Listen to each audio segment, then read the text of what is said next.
કોંગ્રેસ અધ્યક્ષ મલ્લિકાર્જુન ખડગેના નિવેદન પર આપના પ્રહાર। કોંગ્રેસ અધ્યક્ષે કેરળમાં કર્યું ગુજરાતીઓનું અપમાન। દેશ માટે બલિદાન આપનારા ગુજરાતીઓનું અપમાન થયું છે।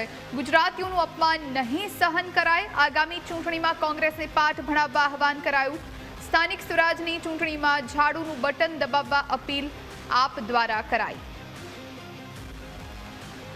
माननीय कांग्रेसना राष्ट्रीय अध्यक्ष खड़गेजीए आज जયારે કેરળમાં જઈને ચૂંટણી પ્રચારના અર્થે કંઈ ગયા હશે ખબર નહીં, એમણે ગુજરાતીઓનું અપમાન કર્યું છે।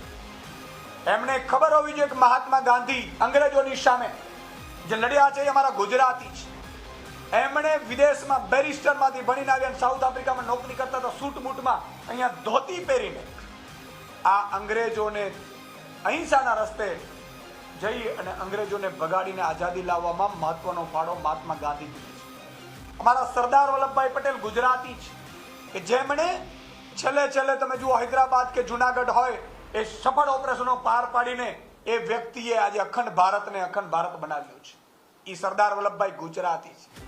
કેટલા એવા મહાન ગુજરાતીઓ થઈ ગયા છે, અમારા કવિઓ થઈ ગયા છે, અમારા કેટલાય ગુજરાતીઓ આ દેશ માટે બલિદાન આપ્યું છે। ગુજરાતની જનતા શાંતિપ્રિય જનતા છે, બધાને આવકારે છે। જ્યારે લાખો લોકો આવે છે અહીંયા ગુજરાતમાં કામ કરવા માટે, મહેનત કરવા માટે, મજૂરી કરવા માટે, ગુજરાતીઓ એને અપનાવ્યા છે। ત્યારે ગુજરાતીનું અપમાન આ કોંગ્રેસે કર્યું છે, ક્યારેય સહન નહીં કરી લેવામાં આવે।